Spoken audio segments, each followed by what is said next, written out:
Halito Chimichokma, it's your girl Cheyenne. Thank you for joining me as we take a look behind the scenes to discover the beautiful creations being brought to life on the bead mats of your fellow artists.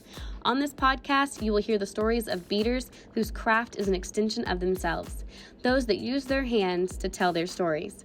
On the Bead Mat is a safe space to discuss struggles, triumphs, and that insatiable creative calling that keeps us coming back for more. So settle in, get out those beads, and let's discover what is on the Bead Mat.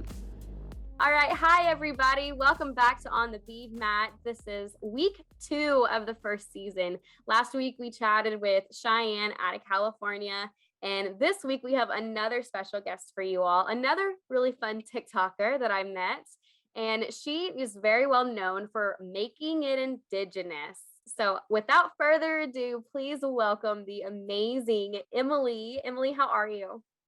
I'm good. How are you? I'm great. So tell everybody a little bit about yourself. So my name is Emily Winnie.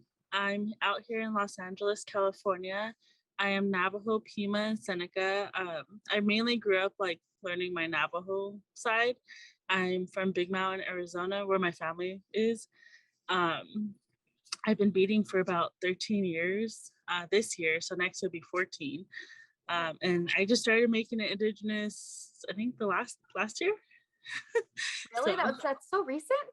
Yeah. Wow, that's like all I can associate when I think of you is the making it. I didn't realize. Yeah. I knew you'd been beading for a while, but I just thought making it indigenous had always been your thing. No, before was I used to teach classes and stuff, and I used to work at Morongo Indian Health Clinic out in the Empire, mm-hmm. And I live in California and know what you're talking about. Well, I don't know if you know Morongo, Morongo Casino Resort. They have a really big powwow out here too. Uh-huh. It's the Thunder and Lightning powwow, but I used to work on the Indian Health Services on the reservation, and I used to help with the wellness conferences. So I used to also teach beading classes through them, and then they had a diabetes program, so I used to teach to elders too. So it was really fun, but that's what I was doing mainly before. And then just earrings, and then I started challenging myself more. And I think within the last year or two. And I think it's because of TikTok, honestly. Yeah. Okay, so before we go any further, it's the question we ask everybody. What is on your bead mat right now? I'm actually making it indigenous right now. So I am doing some Santa earrings. No. They came like this. Cutest. But they have a little hook right here. So I cut off the hook and I sew it onto Pellin. And right now I'm adding some rows around it. And then I'm probably going to put these on post actually. Okay, so for everybody listening, she's made little Santas. They're little Santas. Because for all of those that are just now, this is going to go live the second week of January. So we're actually filming this the week before Christmas. And we're definitely still in the Christmassy mood. And those Santas are so cute. What size beads are you working with over there? I am working with size 11 seed beads. Here's another example too of what I made indigenous was little gingerbread men. Oh, those are cute. Are those centers in the middle?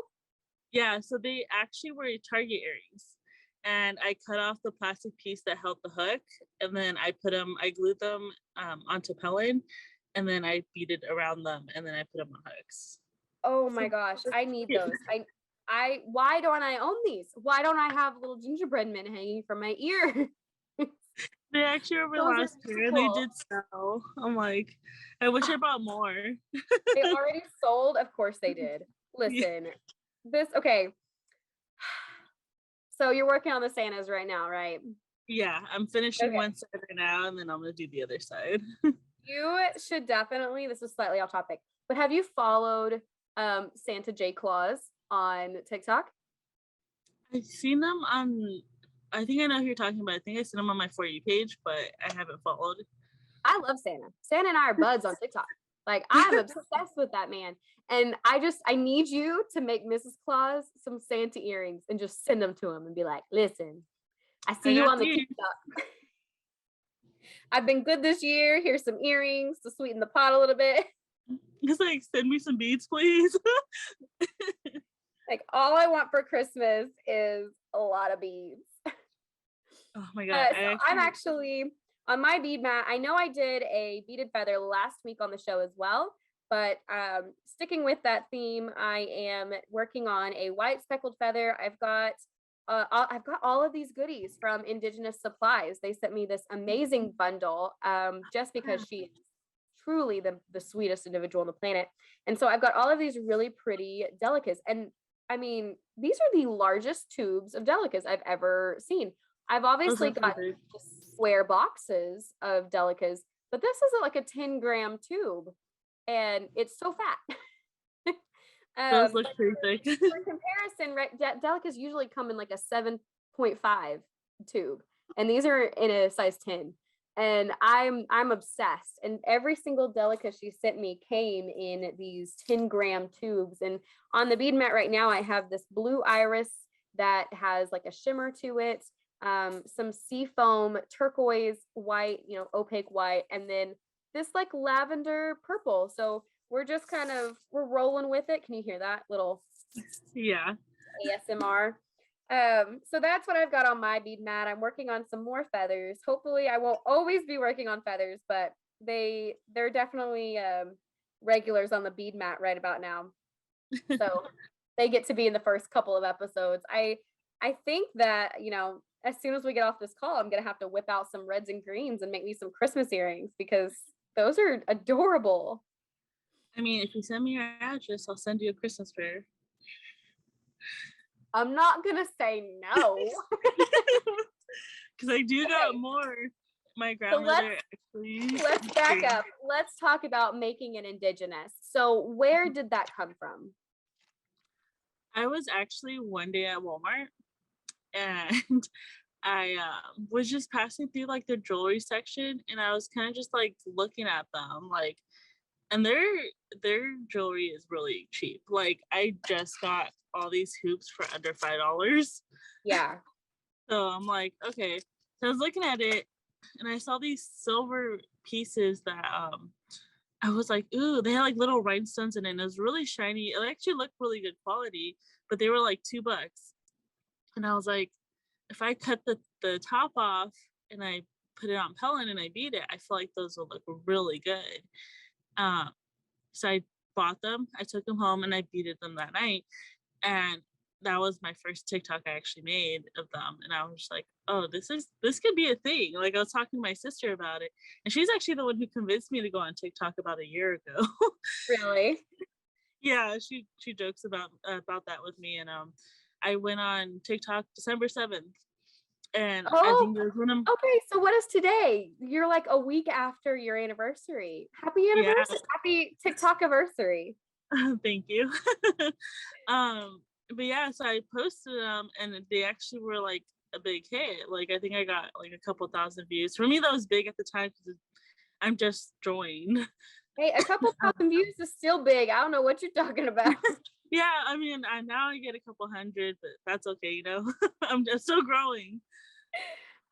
So actually, I didn't realize this. So making it indigenous started on TikTok. Yeah. Why? I didn't. Okay. I don't know why. I mean, I just had a conversation, last week with Cheyenne about how I've already somehow known her for 2 years almost. And that does not seem real, but it's because we all joined TikTok during the pandemic and we all, have grown to know each other because of TikTok. And we kind of talked a little bit about the, collaborations we did on Instagram together. And you were a part of that group as well. And it's just so surreal because I mostly know you from TikTok. That's where I've gotten to know you. So in my head, I always had like just associated the making it indigenous with you. That was how that's your brand. And I never imagined that would actually just be something you started with TikTok. Yeah, I actually started posting I have a personal account. So I started posting there, but then I made, like shortly after I made Making It Indigenous, like a TikTok, and I was like, this could be a thing. Like I can see myself actually doing more of this. So I made the Bead account and now that's the only one I really use. And like it's blowing up. Like in a year, I'm at almost, I think about 6,500 followers now. And I'm just so happy and like grateful. Like it kind of showed me a lot and it helped me like challenge myself more. And it did help, like it helped me show like my worth. I I guess it's kind of sad to say, but like I didn't really believe in myself before. Oh, I know. no, I think that's really common. And I mean, and Mhm. I understand it's not that you're always, looking for validation from others or anything like that. I completely get it. It's one of those where, you think it's good, but you don't know. And a lot of creators have this struggle where I mean, I like it, but who knows if the masses are going to like it. And then of course you think, okay, well, like how much would people pay for this? Do you think it's valuable enough to make money? And I definitely can understand that feeling. I've had that feeling a million times. I think for me, getting on TikTok, I was scared of doing it wrong. Like I've been beading for so long that I bead in my own little way. And I was scared that I would get on here and I'd share videos of me beading and I'd have people in the comments going, that's not how you do that. Like, don't listen to this woman. She is not teaching you the right way to do things. Like I was just always scared of people kind of like peeking behind the curtain because I felt very, amateur in what I was doing. I've been doing it for a decade, but I still felt very amateur at it because I taught myself. No one taught me. And so I didn't feel like I didn't have that confidence of putting this out there. So I get it. Like I right there with you. I fully understand that feeling. And I think a lot of creators can relate to that feeling because we get so nervous to share our work. And then of course, you put it out there and people love it because I love it. There's so many different pieces you've done. I really love the crescent moons that you've done and you put like the spikes on them and everything. And then of course, like the devil pair. Those are just so cheeky to begin with. And then you added like the all the, right, like so beautiful. It just sparkles. That was actually making an indigenous pair, and it was the little devil head with those like red fringe, and that's all it was. So I took it apart and I had red centers from, I believe I bought them from where did I buy them from? I bought them from Bead Mat Supply, and I threw in some like gold. I think that one had spikes in it too because I made a couple pairs, and I was just like I did not want to sell them, but they sold so fast. I was just like I really wanted to, because they're so amazing. I mean, I love that you have this ability to just be out in the world and see something and go, oh, I could put beads on that. I could put beads on that. Is there a specific, like, is there any instances where you find yourself doing that? Like, do you just walk around in stores and look for things? That's how it started. So I'm like, I just look and then I'm like, oh, I was actually at Walmart the other day and I was looking at little bags and stuff and I was like, I could beat this. Like, I actually have like a little wallet thing right here that I got from Target and I was like, oh, I could beat like this. A basic little wallet. Yeah, it's like I'm like I already see it beaded and I'm just like, okay, I just haven't done it yet, but I love it. Like, do you I hope you understand the mind that you have to look at something and go, oh yeah, I could put beads on that, and like envision the finished product in your brain. Like I am in awe of your creativity and I love everything you've made. You take something so simple like a regular just gold pair of crescent moons, just the outline of a crescent moon, and you add beads to it and suddenly it's this gorgeous, indigenous piece. And I'm still in shock that you just randomly created this last year willy-nilly on TikTok. Like that's just amazing. I'm still in awe of you and your creativity, and I cannot believe that you've created what you have with it all. Is there a specific store that you think you find more things at? Like you've said Walmart a few times, but is it just Walmart or are there other stores? No, actually Target's like my main store. Oh really? Yeah, I kind of like some of the stuff that they have, and that's where I got like those crescent moon hoops from, the Santa Claus, the gingerbread, the devil earrings. Those were all from Target, and just seeing it, I'm like, I still look like I was there the other day too, and I'm there at Target more than I am at Walmart. But I looked at it, all their stuff, and I'm like, oh, like I was kind of hoping they brought the crescent moon back, but they didn't this year. But I was just like trying to find more things to do, like to use in that sense for like making them into beaded earrings or jewelry. But right now they don't really have anything. They actually stopped selling like the gingerbread and the Santas and stuff. So I think next they'll probably start bringing out Valentine stuff. So Yeah. you might see some making indigenous hearts out there.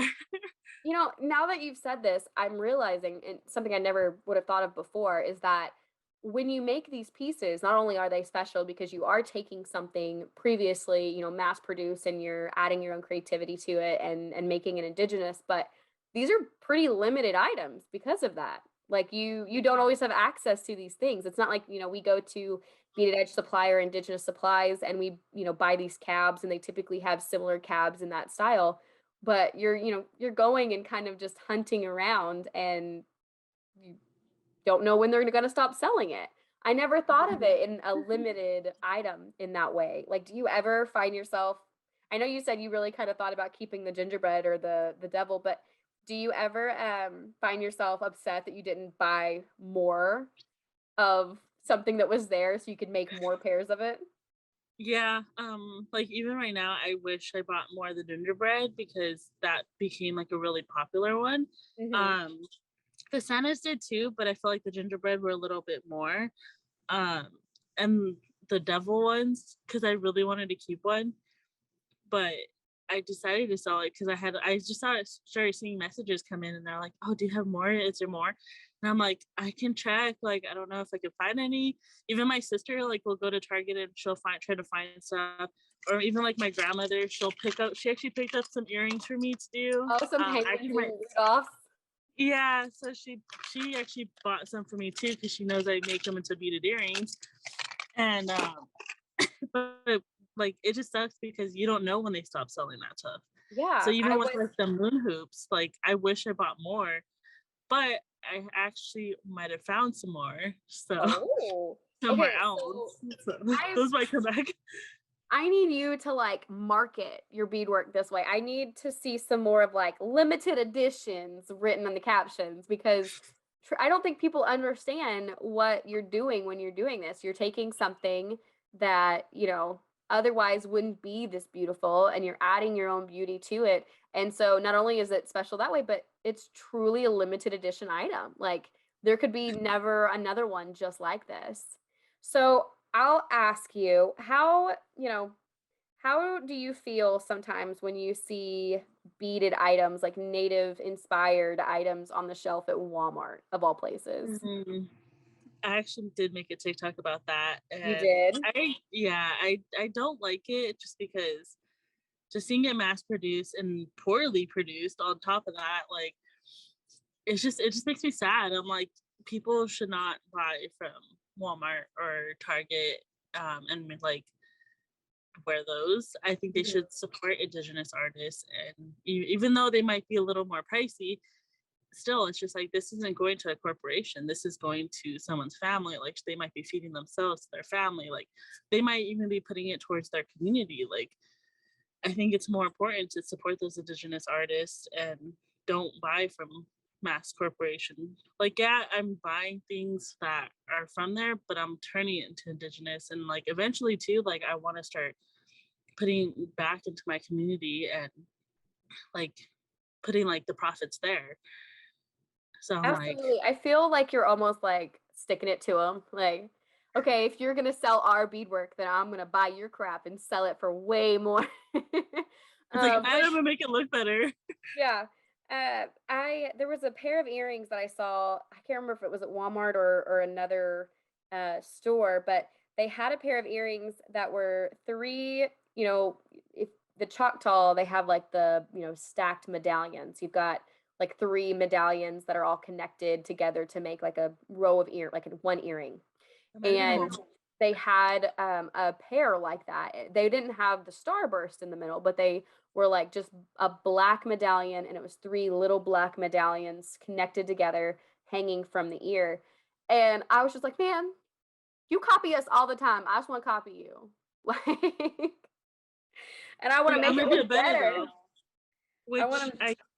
I did do that too. Like Target had these teardrops, like really big teardrops of earrings, and it was just like black beads, and it had like like three rows down the center of gold beads, Mhm. and they were pretty big too, and poor quality. There was like cheap felt glued to the back. It was even like edged or anything. It was just not good quality at all. And Yeah. I looked at them and I was just like, I can recreate this and make it better. And I Mm-hmm. did. I ended up putting 24K gold beads, like actual gold beads in there. And I put like little designs onto it also. And I actually raffled it off. Um, but yeah, I was just like, it's sad to see it like that at stores like that. Yeah. And I wish they would just support Indigenous artists more other than buying. But some of them too might not even realize like we're out there. Unfortunately, like a Yeah. lot of people out there sometimes don't even realize we still exist, and it's Mm-hmm. sad. But I actually want to start selling out here in LA too, like, and just like making it known that we're still out here. You should support us, um, and try to even like just be more open to the community. Mm-hmm. So there's like a few different places that I could try doing that at, but I think it would be good to just make more awareness of it. Well, and I have seen, I feel like, we love selling on social media. We love sharing Mhm. all of our stuff on social media, whether that be TikTok or Instagram or whatever it is that we're using. But I think that it's a catch 22 because you've also got all of these, big names that are looking for, designs, and they do, and this is just, it's a hard truth, but they do copy smaller artists without compensation, and then they Mhm. mass produce it because they know that, I mean, do you know how much it costs to copyright? It's expensive. Is And it? copyrighting actual designs of beadwork is very difficult because a lot of the imagery that we use is all very similar. And so unless you're creating the exact same thing in the exact same way, exact same style, colors, everything every single time, you really can't copyright your work. And Yeah. so it's hard to actually even go after them. Um, you know, and that's expensive to fight them on it. So all of these smaller creators are really, getting crapped on by the bigger entities, and then they go and they mass produce it, and it's cheaply made, and it's cheap to purchase. So then the small time creator that they've copied, who has the original, is losing work now because people can find it cheaper. I know several beaters that this has actually happened to, and they've attempted to send out cease and desists. And at one point in time, they're like, "Oh, we didn't copy you," and she was like, "That's literally like it's a cattle brand." She was like, "You've literally copied my cattle brand. That's not just a random design on a pair of earrings. That's a specific symbol. So I know you've copied me. You can't get out of this." And Yeah. I don't think anything ever came of it. I don't think that they, adhered to the cease and desist, and she didn't have the money to take them to court and fight them on it. And it's such a big problem in any creative industry, and I think specifically in the Indigenous community because, like you said, a lot of people, they don't, our voices aren't heard by them. It's like Yeah. we're on mute and they just can't hear us. And so we are battling this constantly and having to fight to keep our artwork our own. And you see it a lot, in different industries, but I think in our industry, it's very prevalent. And so I always feel like when you take something and you make it more Indigenous, I just feel like it's a little bit of like a stick it to the man, like, yeah. Putting my fight against the corporations. Yeah. It's like, there, gotcha. But I love it. Is there one piece that you've created with making Indigenous? Is there one piece that stands out above the rest that you're just like, oh yeah, I'm super proud of that? um, I want to say probably those teardrop gold beaded earrings, Mm-hmm. because just how they came out and like the quality, how it looks, like the flatness, like it's just I love it. Like there's a part of me wanted to keep those too. I don't ever keep earrings for myself, but I'm just like I think those ones will probably be the ones for me. Yeah, those are the ones that you would love to have kept. I Oh like to yeah. keep everything. Honestly, I have the hardest time. I make stuff and then I'm like, yeah, do I have to? Do I have to give it up? Like, I want this. I want to keep this. And then, of course, we made it. We could always try to remake it, but we're not gonna. Yeah. It's not gonna happen. Not when Like it's for ourselves. I think I only kept like 2 pairs in my 13 years for myself. And I'm actually wearing one of them right now. They're beautiful. The ones that you have on, they're like these gorgeous, upside down teardrops. And is that a bow hanging from the bottom? Yeah. Oh, I that's did cute. bows for a little while and people like really liked it. So I actually still Yeah. have some. I might try to bring them out, but yeah, they're super I cute. love And then that. And I like the blue, the primary colors, the blue to the red to the yellow. It's yeah. a really gorgeous pair. I've got on a teeny tiny pair. I've got on some like little black onyx stone pairs. I created a natural stone line right before Christmas. And I did just, suits, just little studs, something to wear that's not going to pull my ears down because I love wearing big earrings, but I do put my ears through the ringers sometimes with the big pairs and they Same need a here. break. I don't think I own really small pairs other than like maybe fringe earrings, but I think most of mine are like big. The big ones. See, mine Yeah. are too, and that's why I've been trying to make more stud pairs. It's just because I do feel like I'm pulling my poor ears down a lot. And we're like unintentionally stretching them. yes, pretty soon I'm gonna have gauges. Watch. Sorry, Okay. I might start beating gauges too. Just learn how to bead gauges. It's fine. We touched a little bit on how like you found, your style. Can you share, one thing that you found that helped you make it to that point? Like, what do you feel like as a new beater was helpful in your journey to find your specific style? I think just challenging myself to like be different things, trying out every style of beading, trying out different designs, um, and just like really trying to figure out what I felt comfortable with. Um, Besides like the making it indigenous, I really love doing like the mountain designs where it like fades into different colors. Like that's in a lot of my work. I actually have the medallion right now that I raffled off recently. Mm-hmm. So it's a pretty good example of like what I'm talking about. So like these mountain designs is a really big thing in a lot of my fully beaded work Mm-hmm. and also doing like shell work.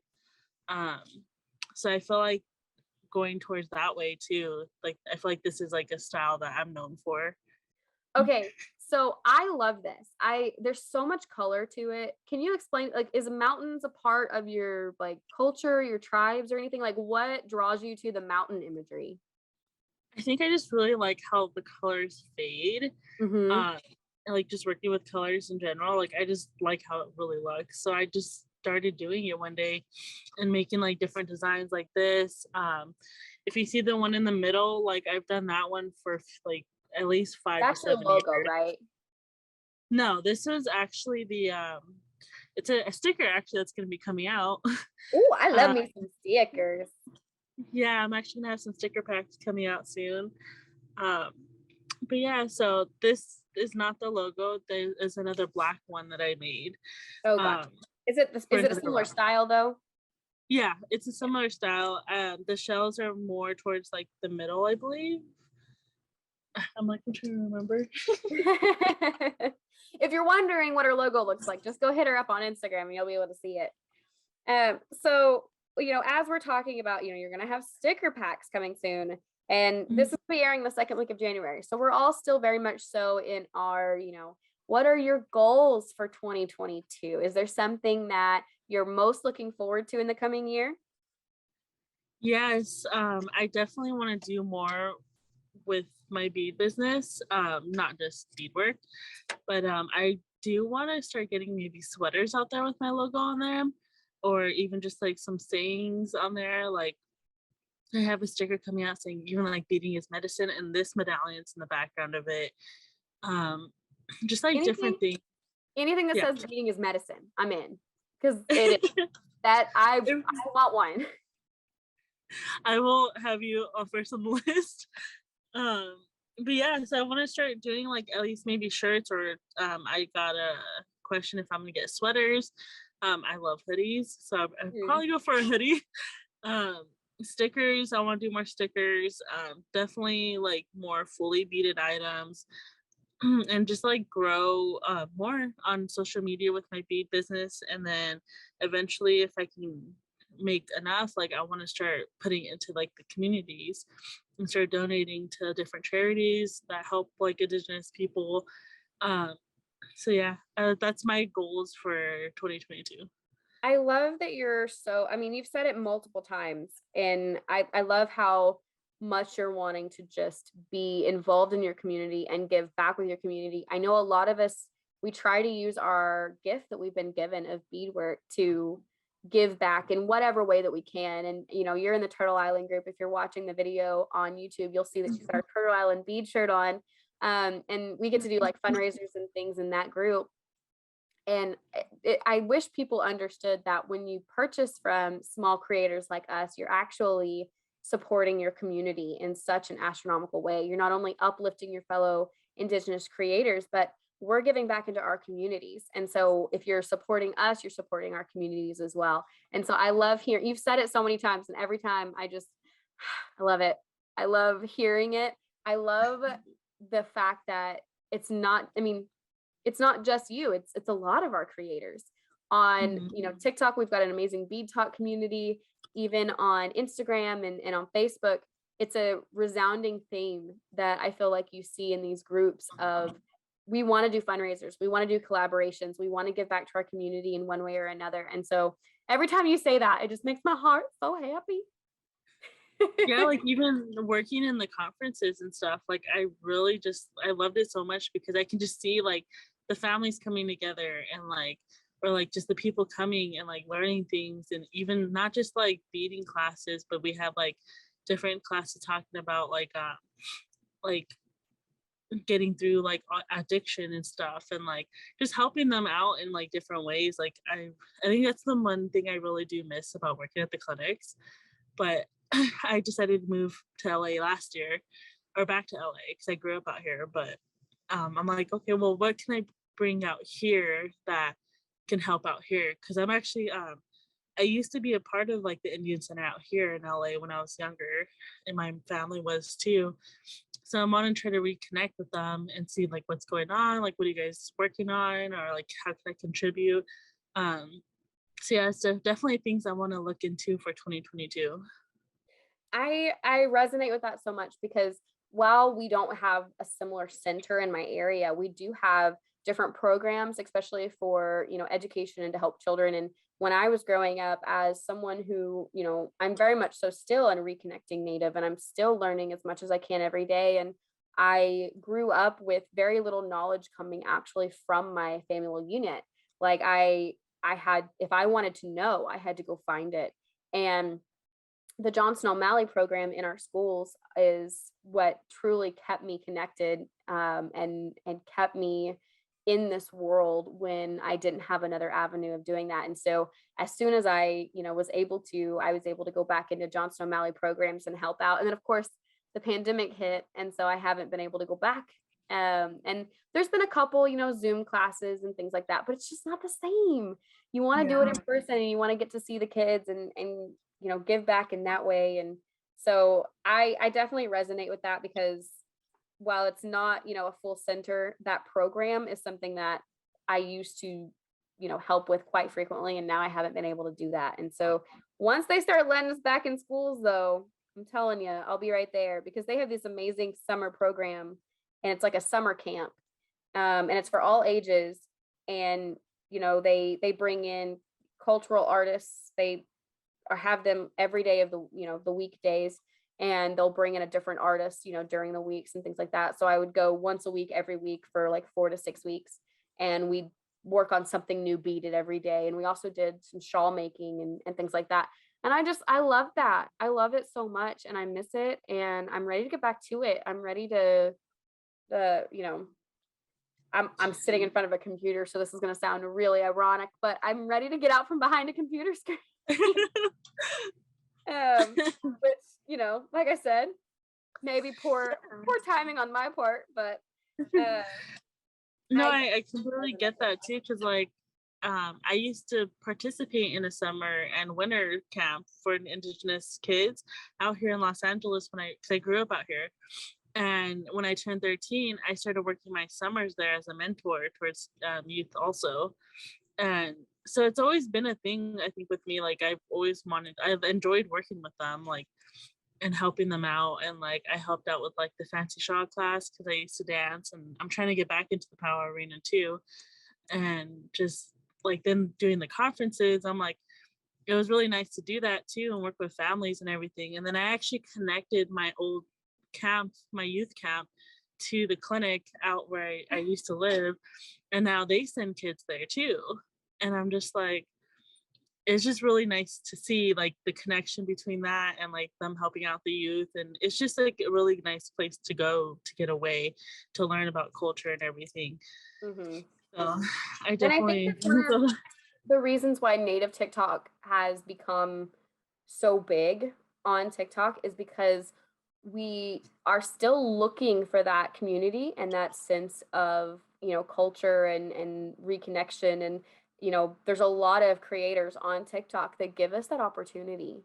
And Mhm. I think that's why so many of us feel so at home there, is because we are, we're still with our people. We're just, doing it from behind a screen. Yeah. And Okay. I love this community. So where can we find you? Let everybody know, where is it if they're wanting to look up is it Winnie? M-E Winnie Beadwork? Yeah, Where Emily can they Bead. find Actually, let's see. I don't know if you can see this, but it's you? Making It Indigenous on TikTok. That's where you can see the TikToks of me making Indigenous. And then M1E Beadwork, it's pretty much my name um, together on Instagram and on Facebook. I have a website, www.m1ebeadwork.com. You can also reach out to me there or see like anything I have available. Hopefully soon we'll have more resources listed on there too. Mhm. But yeah, I'm mainly on my Instagram and TikTok. That's So like my Instagram or main. TikTok Yeah, are that's the my main two ones. someone's need to get a hold of you. And Yeah. I'm gonna list all of these in the description underneath the podcast. And so you'll be able just to click and find her super quickly. Before we go though, do you have one last piece of advice for someone wanting to get into beading or that isn't feeling like they are succeeding in their beadwork?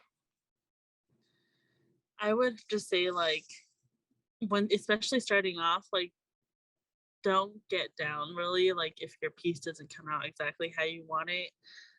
Definitely practice. It takes practice, it takes patience, it takes challenging yourself. Like I'm still learning this, I'm still challenging myself and trying to learn more things, and sometimes it gets to us but things aren't coming out the way we want it. But you just gotta think like if I keep practicing, it's gonna get there. It will get there. And I see a lot of people out there starting off and like you can see sometimes they'll get down and it's just like, no, looks really good. Like I would just say that, like, just keep going. Like, it's gonna get there. It's not gonna happen overnight, but it will get there. Oh, that's definitely true. It definitely doesn't happen overnight. It takes a lot of stabbing yourself over and over again until you I don't finally think I even bleed on my finger anymore. like Like, I don't even notice it anymore, but if I ever go get my nails done, they notice. They notice. They like to tell yeah, me that I'm not doing it, that I'm not taking care of my hands. Okay, no, like, well, I'm so thankful that you came on the show with me today. Thank you so much, Emily, for being here with us. Can we see real quick a glimpse of, how far have you gotten on your Santa earrings? oh yeah, definitely. I just sewed on the other piece to the other side, and I just cut off this piece. Oh, cute. So I I'm love it about so it. much. It's just like the perfect Santa head wrapped in green and like candy cane, and it's the Mhm. perfect size. Absolutely. Are these going to be? Are you going to at least have like a picture? Are they listing on your Oh Instagram and yeah, everything? they'll be You can go back and look for them. available on my website. Yeah. Okay, perfect. I'm sure people are going to be like, what are they talking about? What are these green? And then, Um, I got about halfway done on the feather. It's hard to see with the lights and everything, but it's just a pretty simple, diamond pattern. Diamonds are a part of the Choctaw culture and I use them a lot in my work. So it's a little shiny. It's got a little bit of a shine to it. Okay, well, thank you so much for this bead session with me and letting me see what is on your bead mat. We will be back next week with another beader so that we can see what is on the bead mat. Bye, guys. See you next time. Bye. I hope you all enjoyed having Emily on the show as much as I did. Her Making an Indigenous series is absolutely addicting, and I am always inspired by her ability to see the potential in everyday items. Make sure you check her out online. All of the links are listed in the show notes. I also want to thank this episode's guest sponsor, Indigenous Supplies. They're supplying Emily with plenty of goodies so that she can continue to make it Indigenous. Head on over and shop their website at indigenoussupplies.com. Are you loving On the Bead Mat?